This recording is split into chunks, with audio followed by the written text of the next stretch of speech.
오늘 말씀 한번 따라합니다. 내려놓음의 영광. 내려놓음의 영광이라는 제목으로 함께 말씀의 은혜를 나누겠습니다. 오늘 우리가 읽은 역대상 29장은요 다윗의 감사시기도 하고 감사기도입니다. 그래서 제가 기억하기로는 저도 이 말씀을 가지고 특별히 감사절, 감사의 내용으로 설교를 몇 번 한 적이 있는 것 같습니다. 이 말씀을 읽으면서 잘 들여다보니까 이 말씀은 감사기도 감사시라기보다는요 오히려 다윗의 신앙 고백이자 결단이 담겨져 있습니다. 그래서 오늘은 좀 더 다른 관점으로 감사의 차원보다는 이 말씀을 통해서 다윗이 어떤 결단을 하고 또 어떤 내려놓음을 그 마음 가운데 고백을 하게 되는지 우리가 함께 살펴보기를 원합니다. 그럼 다윗이 어떤 결단, 어떤 믿음의 소원을 하고 있을까요? 한마디로 말하면 신앙의 내려놓음. 내가 내려놓겠다. 그리고 이 다윗의 어찌 보면 세 가지 무소유는 여러분 스님만 얘기하는 거 아니에요. 옛날에 법정 스님이 무소유 그 책으로 유명하죠, 그죠? 뭐 책을 발간하지 않으니까 더 유명해진 것 같아요. 무소유. 근데 여러분 스님은 원래 없는 분들 아니에요? 없는 분들이 무소유 주장하는 게 뭐 그렇게 대단합니까? 지금 이 땅을 살아가는 저와 여러분, 그죠? 크리스찬들, 이 땅을 치열하게 살아가고 있는 저와 여러분들이 이 무소유 내려놓는 것이 더 힘들죠. 오늘 그래서 이 다윗처럼 어찌 보면 가진 것이 많고 누릴 것이 많은 사람이 없었던 것 같아요. 근데 이 다윗이 정말 가진 게 많고 누릴 것이 많은 사람이 내려놓는 게 진짜라는 거예요. 그래서 오늘 말씀을 통해서 이 다윗의 어떤 진정한 무소유, 내려놓음의 영성을 배워나가기를 간절히 바랍니다. 여러분, 우리나라는 눈을 뜨고 나니까 선진국이 되었어요. 그죠? 세계 어딜 가봐도 우리나라처럼 이렇게 풍요롭고 잘 사는 나라, 빠른 나라가 없는 것 같아요. 자, 그러면 이 선진국이 되었다는 그 의미가 뭘까요? 가만히 생각해 보면 내 것이 별로 없다는 것을 깨닫게 되는 게 선진국인 것 같아요.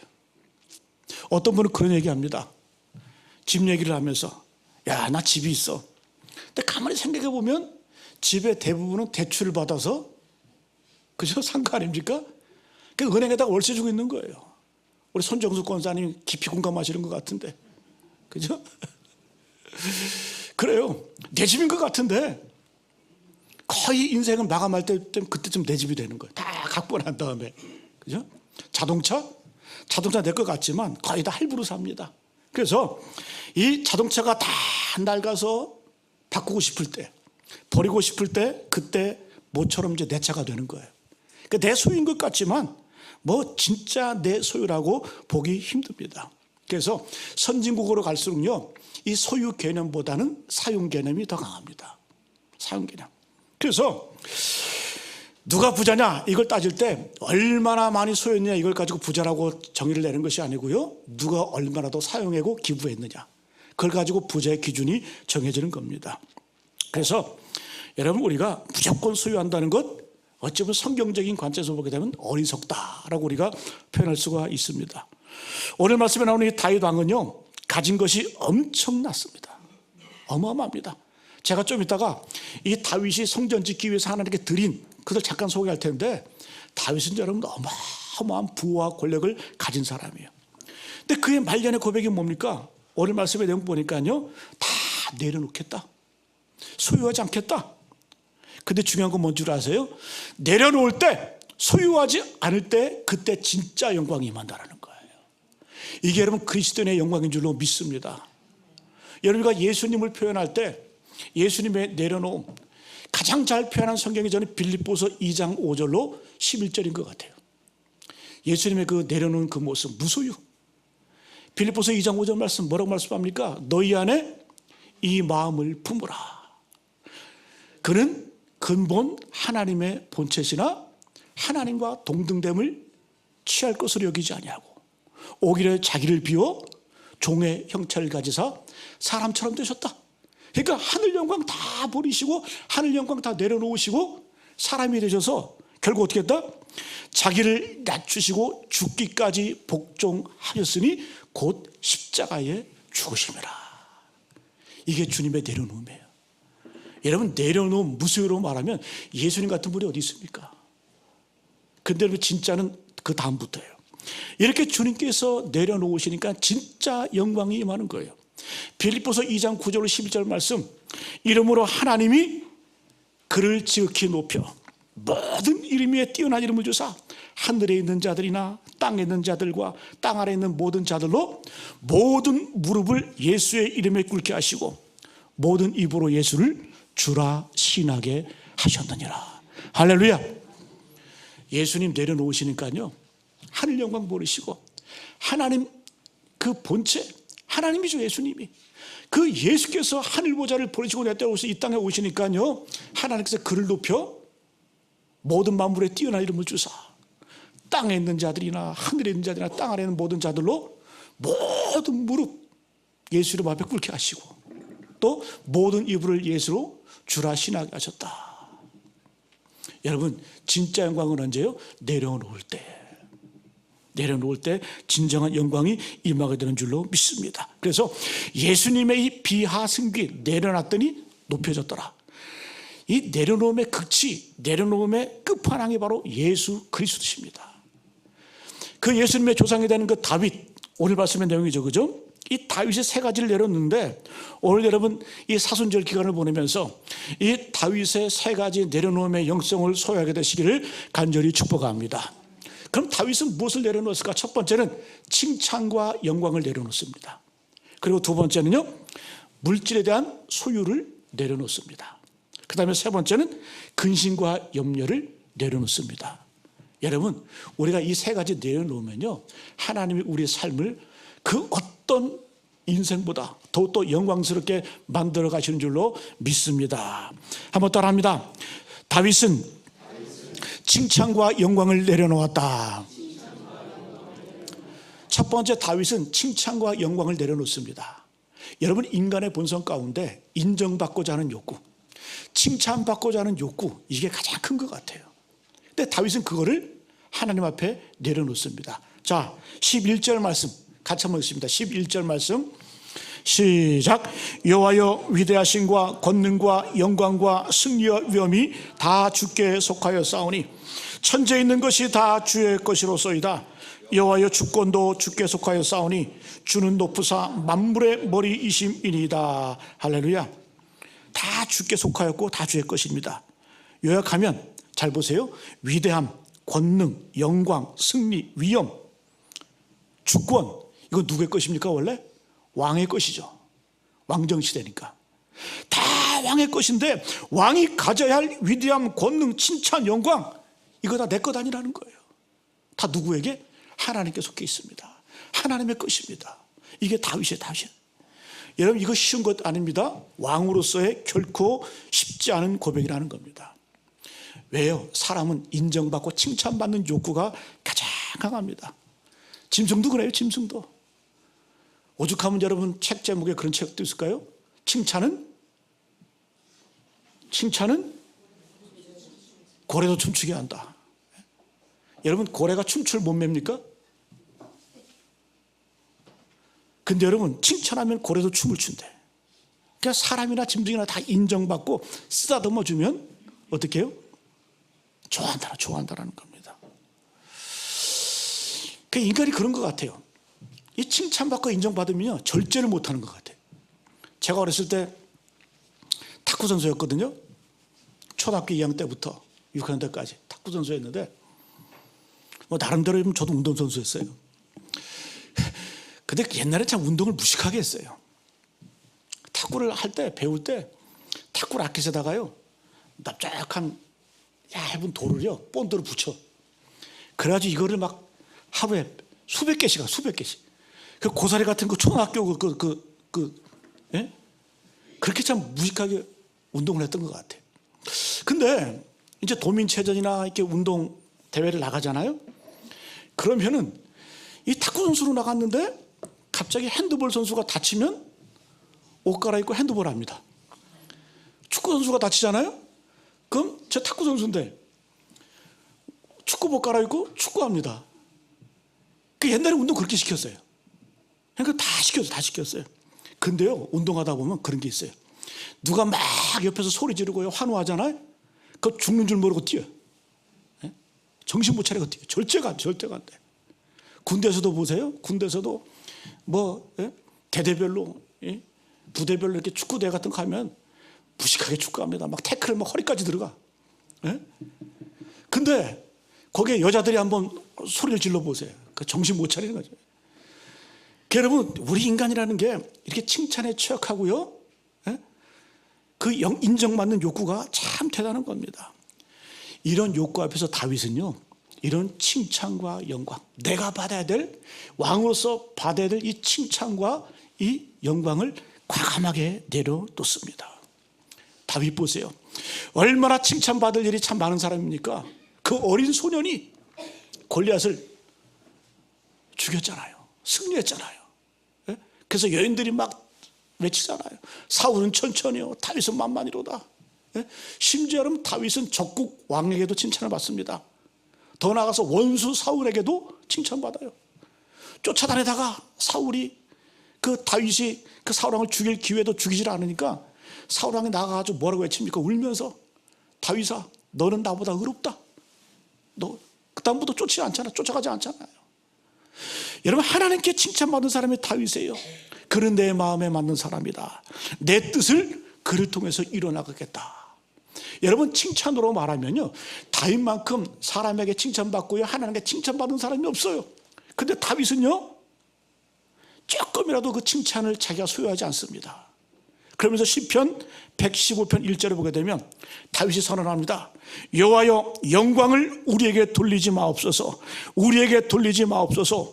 오직 주는 인자하시고 진실하심으로 주의 이름에만 영광을 돌리소서. 할렐루야. 이게 다윗이에요. 여호와여, 영광을 절대로 우리에게 돌리지 마옵소서. 우리에게 돌리지 마옵소서. 오직 주는 인자하시고 진실하심으로 주의 이름에만 영광을 돌리소서. 여러분, 이게 진짜 승리의 비결입니다. 여러분, 칭찬과 인정과 영광 때문에요, 망한 사람 많아요. 성경에도 히스기 왕이 그랬잖아요. 자기의 자랑, 자기의 칭찬, 그 자랑하다가 자기 후손들이 어떻게 끌려갑니까? 바벨론으로. 눈이 뽑혀갖고 끌려가고요. 또 하나님께서 경고하시죠. 네가 보여준 것, 자랑한 것 다 바벨론에 다 빼앗길 것이다. 그런 말 있잖아요. 자랑하면 뺏긴다. 그래서 하나님께서도 가장 우리에게 경고하시는 게 뭐냐? 사람은 칭찬받아서는 안 돼. 영광받아서는 안 돼. 그래서 여러분, 이사야 42장 8절 보게 되면 나는 여호와니 이는 내 이름이라. 나는 내 영광을 다른 자에게, 내 찬송을 우상에게 주지 아니하리라. 왜? 사람이 칭찬받고 인정받고 영광받으면요, 위험해지기 때문에 그래요. 사도행전 12장에 보면 헤롯 왕이 나오죠. 헤롯 왕. 이 헤롯 왕이 하루는 높은 단위에서 연설을 합니다. 연설을 끝내주겠던 것 같아. 그랬더니 막 사람들이 막 칭찬하면서 환호하는 거예요. 이야, 이거는 사람의 소리가 아니다, 신의 소리다. 이렇게 하면서 막 칭찬하고 영광을 돌리니까 헤롯 왕이 성경을 이렇게 기록합니다. 그가 하나님께 영광을 돌리지 아니함으로 벌레 먹어 죽으니라. 옛날 성경에는 벌레 이 충이 와서 먹으니라. 몸이 썩어서 죽었다는 얘기예요. 그러니까 그만큼 여러분, 인간이 영광받고 칭찬받는 것, 여러분, 무서운 거라는 겁니다. 여러분, 반대로 겸손히 주님을 인정하고요, 하나님께 영광을 돌리면 엄청난 복과 은혜가 임합니다. 사무엘상 2장 30절 말씀, 나를 존중히 여기는 자를 내가 존중히 여기고 나를 멸시하는 자를 내가 경멸히 여기리라. 할렐루야. 여러분, 하나님을 존중히 여기세요. 다윗은 이 축복의 비결, 승리의 비결을 아는 거예요. 그래서 다윗은 열방 가운데 고대 근동을 다 제패를 하고요, 무술 것이 없는 거예요. 다 갖추었어요. 그럴 때 다윗이 어떻게 곧장 낮아지는 거예요. 내려가는 거예요. 무소유를 고백을 하는 거예요. 왜요? 베드로전서 5장 5절 보게 되면 하나님은 교만한 자를 대적하시되 겸손한 자들에게는 은혜를 주시느니라. 하나님은 교만한 자, 영광받는 자를 대적하세요. 그러나 겸손한 자에게는 은혜를 베푸신다. 여러분, 우리도 이 사순절을 보내면서 이러한 예수님의 이 다윗의 영적인 성숙을 배워나가시기를 축복합니다. 주님을 존중해 계시고요, 칭찬과 영광이라는 그 유혹을 벗어나시길 축복합니다. 예수님 이기셨잖아요. 떡으로 돌을 만들라, 성전 꼭대기로 뛰어내려라, 천하만국을 보면서 내게 한번 절하면 내가 다 주겠다. 다 여러분 높아지고 영광받고 인정받으라는 거 아닙니까? 이 유혹을 주님께서는 과감하게 물리치셨습니다. 두 번째 한번 따라합니다. 다윗은 소유에 대해서 내려놓았다. 다윗은 두 번째로 소유에 대해서 내려놓았습니다. 우리 12절 말씀 있습니다. 12절 말씀 시작. 부와 귀가 주께로 말미암고 주는 만물의 주제가 되사 손에 권세와 능력이 있사오니 모든 사람을 크게 하심과 강하게 하심이 주의 손에 있나이다. 자, 내가 부리고 있는 이 부와 존귀, 부와 귀, 누구한테서 왔다? 주께로 말미암았다. 내 것이 아니라는 겁니다. 그리고 모든 사람을 크게 하심과 강하게 하심이 주의 손에 있나이다. 다윗은 그렇게 살았습니다. 여러분, 이 다윗의 고백이 얼마나 귀한지요. 하나님께서는 우리가 말로만 하나님을 높여도요, 말로만 하나님을 높이며 선언해도요, 하나님이 기뻐하세요. 사무엘상 7장에 보게 되면 다윗이 하나님과 언약을 맺으면서 하나님을 높이겠습니다, 하나님을 내 구주로 모시겠습니다, 결단과 고백을 하는데, 이 다윗이 말로만 하나님께 영광을 돌려도 하나님께서 다윗에게 복을 약속해 주시는데 7가지를 약속해 주십니다. 첫 번째는 내 이름을 위대하게 해주겠다. 두 번째는 너를 괴롭히는 자로부터 보호해 주겠다. 그리고 세 번째는 원수에게서 벗어나 편안히 쉬게 해주겠다. 그 다음에 네 번째는 내가 네 집을 세워줄게. 그리고 너 사고로 안 죽고 늙어 죽게 해줄게. 그리고 여섯 번째, 네 아들 나라도 내가 견고하게 해줄게. 그리고 마지막, 너 다윗의 왕위가 영원할 것이다. 예수 그리스도가 내 씨앗에서 나올 것이다. 여러분, 이 당시만 해도 다윗이 드린 거 없거든요. 내려놓은 거 없거든요. 그런데 이 말로만 주님 앞에 하나님께 영광을 돌리고 고백을 했더니, 주님을 높여드렸더니요, 하나님께서 이런 약속, 이런 은혜, 축복을 허락해 주시는 거예요. 저는 여러분, 이 내려옴을 통해서 다윗과 같은 이러한 은혜를 경험하시기를 간절히 축복합니다. 오늘 말씀해 보니까 이제 다윗의 인생의 말년에 다윗은 말로만 고백한 것이 아니라 실제적으로 하나님께 내려놓고요, 하나님께 드립니다. 우리가 읽지 아니한 우리 10절 이전에 보게 되면요, 이 다윗이 얼마큼 드렸는지를 종합해 놨어요. 자, 간단하게 제가 요약하면, 요즘으로 환산하면 제가 알려드릴게요. 다윗이 하나님께 드린 금이 얼마냐? 금이 4,400톤, 은이 3,480톤. 실감이 안 나시죠? 금이 4,400톤이면 도대체 얼마일까? 이게 어느 정도일까? 우리 자료를 보니까요, 우리나라에 금이 얼마나 있을 것 같아요? 우리나라에 금이 얼마나 있을 것 같아요? 저를 쳐다보세요. 우리나라에 금이 얼마나 있을 것 같아요? 5톤? 좀 더 쓰시죠. 108톤이 있대. 108톤. 108톤 우리나라에. 104톤. 얼마 안 되죠, 그죠? 근데 다윗은 4,400톤을 드린 거예요. 근데 우리나라의 금이 104톤밖에 없어요. 자, 그러면 전 세계에서 금이 제일 많은 나라가 어딜까요? 뭐 지금의 이 금본위지 아닙니까? 금리 이렇게 얘기를 하잖아요, 그죠?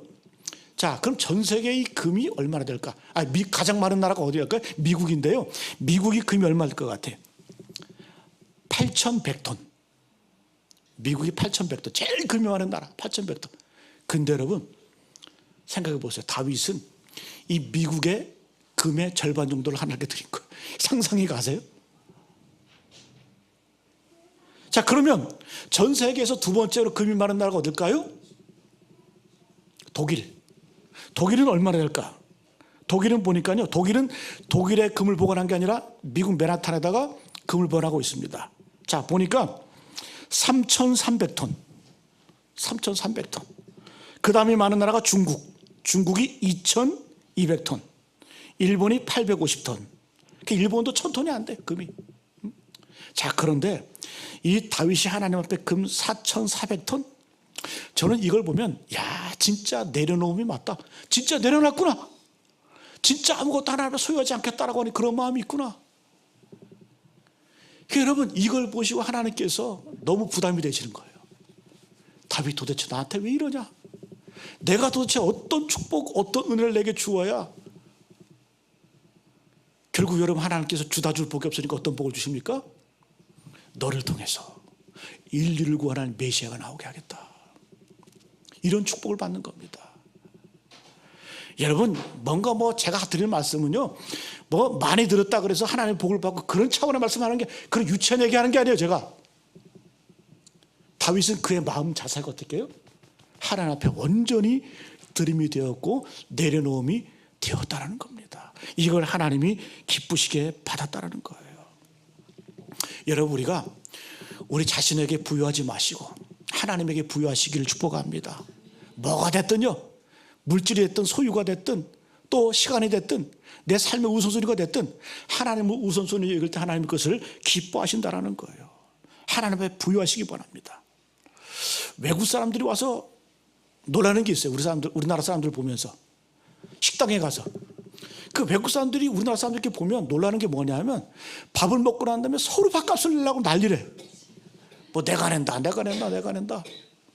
예전에는요, 제가 밥을 먹고 제가 밥값을 계산했더니 어떤 분이 돈 집어 던지고 하더라고요. 내가 내겠다고. 너무 심한 거 아니에요? 네? 우리나라 사람들은 이렇게 참 마음이 넉넉해.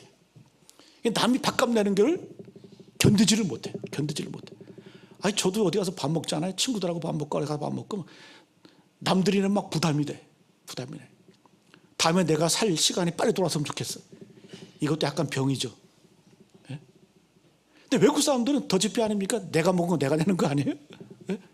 저 예전에 외국 살 때요, 제가 하숙했던 그 주인집 보니까 손녀가 놀러 왔는데 손녀가 도시락 싸오더라고. 철저하게 할머니가 돈 내주고 그런 거 없어. 네?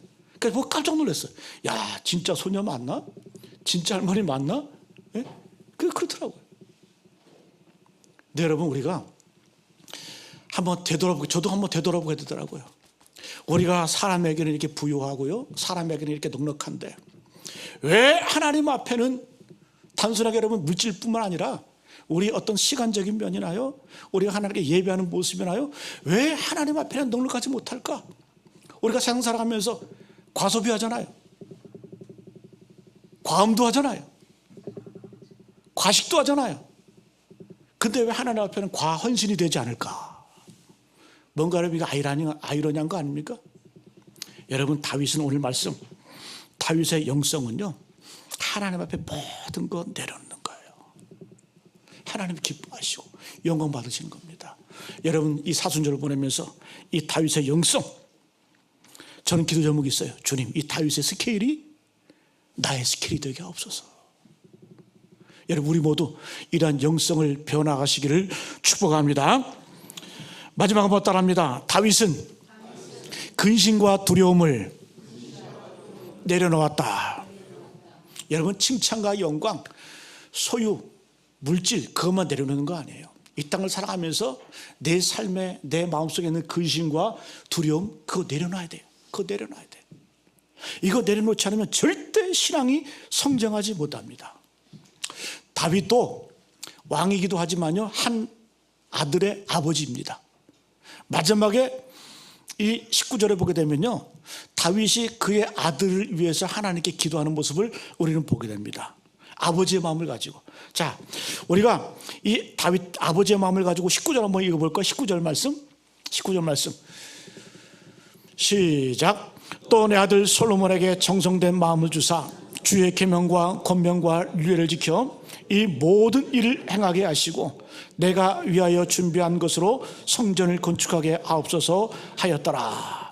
그러니까 하나님, 내가 다윗, 내 아들 솔로몬도 하나님께 맡깁니다.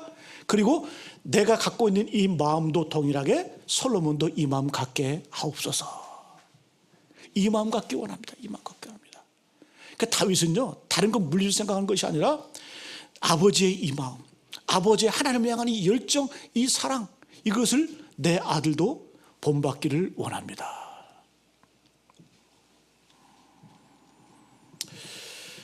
여러분, 근심이 변하여 하나님께 맡기는 거예요. 다윗은 근심하지 않고 얼마나 두려움이 있겠어요. 내가 죽고 나면 아직 솔로몬은 어린데, 아직 10대 소년인데 제대로 왕으로서의 역할을 감당할까? 또 모반 반역이 일어나지 않을까? 얼마나 근심과 걱정이 그를 에워쌌겠습니까? 그런데 다윗은 하나님께 맡기는 거예요. 맡겼다는 얘기는 근심하지 않겠다, 두려워하지 않겠다. 여러분, 예수 믿는 사람과 예수 믿지 않는 사람의 결정적인 차이가 뭔 줄 아세요? 염려로 사는가, 믿음으로 사는가. 예수 믿지 않는 사람은, 하나님을 모르는 사람들은요, 염려로 살아요. 분노로 살아요. 그러나 여러분, 하나님 믿는 백성들은요, 근심하지 않습니다. 두려움 갖고 살지 않습니다. 하나님께 맡기고. 주님 말씀하셨잖아요. 아무것도 염려하지 말고 다만 모든 일에 기도와 간구로 너희 구할 것을 감사함으로 하나님께 아뢰라. 그리하면 모든 지각에 뛰어난 하나님의 평강이 너의 마음과 생각을 지켜주시리라. 우리는 이거 믿고 사는 겁니다. 또 예수를 믿는다 그래도요, 내 믿음이 굳건한가, 믿음이 적은가, 염려로 판단하죠. 염려로. 염려는요, 염려하지 말라. 예수님의 명령이에요. 명령. 오죽하면 주님께서 염려하지 말라 명령하셔서, 그래서 염려하면 그거 죄예요. 죄. 우리 염려를 죄로 생각 안 하시죠? 염려하는 거 죄입니다. 죄. 여러분, 심리학자들도 이런 얘기합니다. 염려는 느린 형태의 자살이다.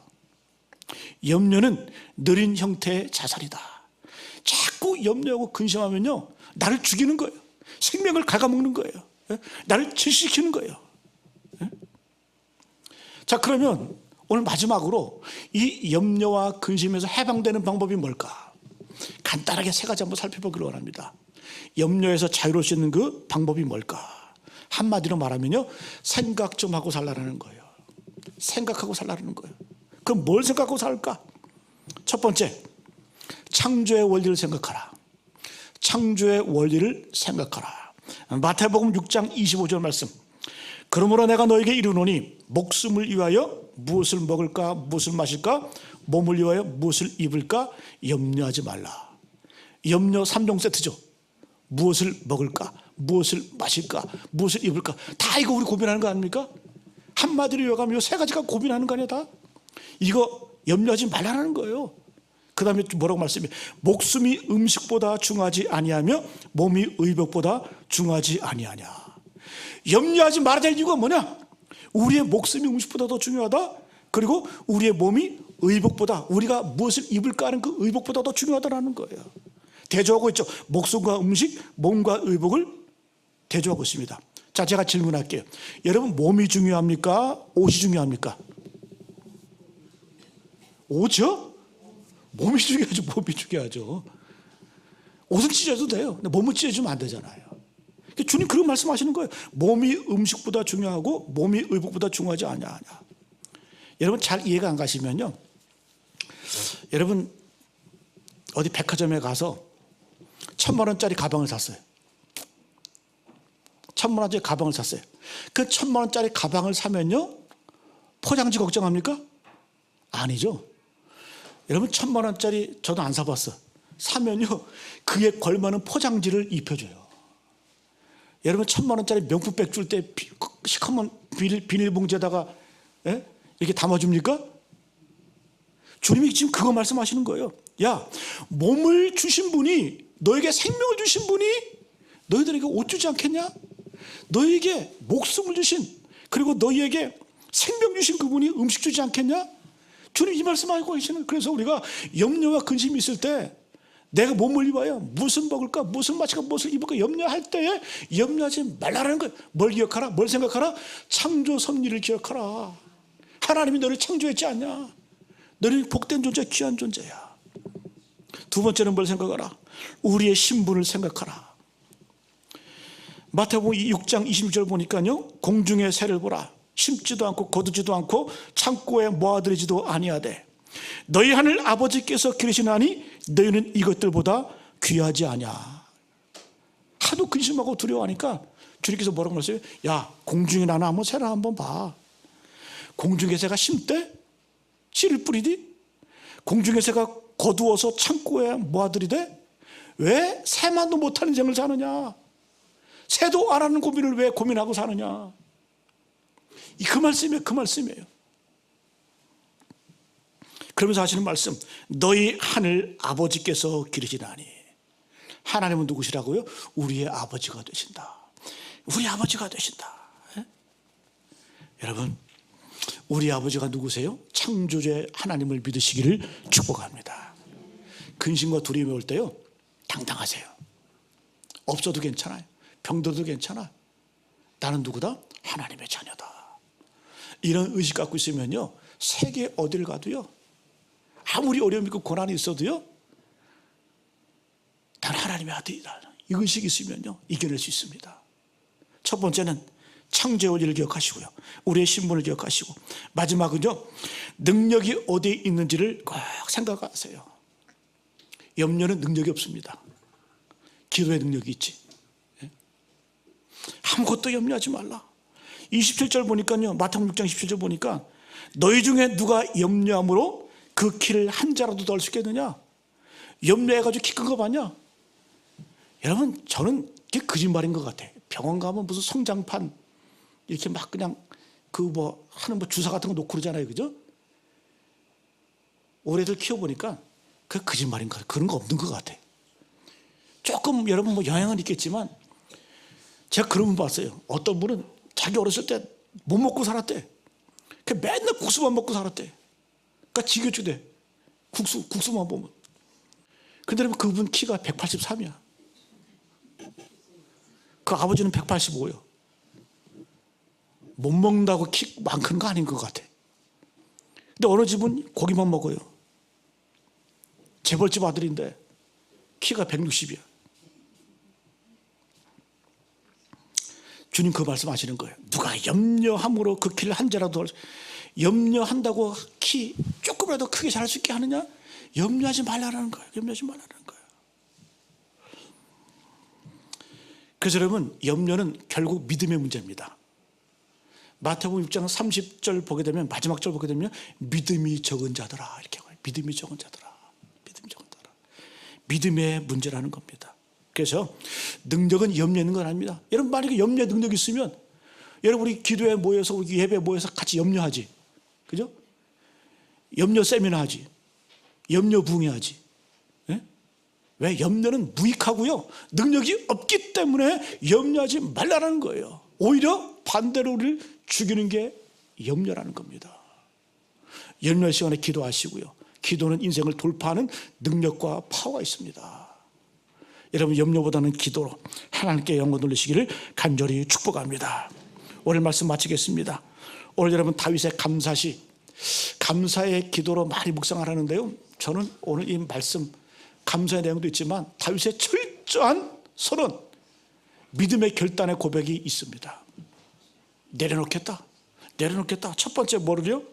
칭찬과 영광을 내려놓겠다. 오직 하나님만이 영광 받으신다. 두 번째는요, 자신의 소유 내려놓겠다. 모든 것이 하나님의 것이다. 그래서 우리 땅을 살아갈 때 소유 개념으로 살지 말고요, 사용 개념으로 사세요. 그럼 하나님께서 더 부어주시고요, 내가 상상할 수 없는 그런 은혜와 축복 가운데 거하게 될 줄로 믿습니다. 그리고 염려, 근심까지도 내려놓으세요. 그 믿음이 없는 거예요. 아무것도 염려하지 말고 믿음으로 기도하시고 믿음으로 승리하며 나가시기를 간절히 기원합니다.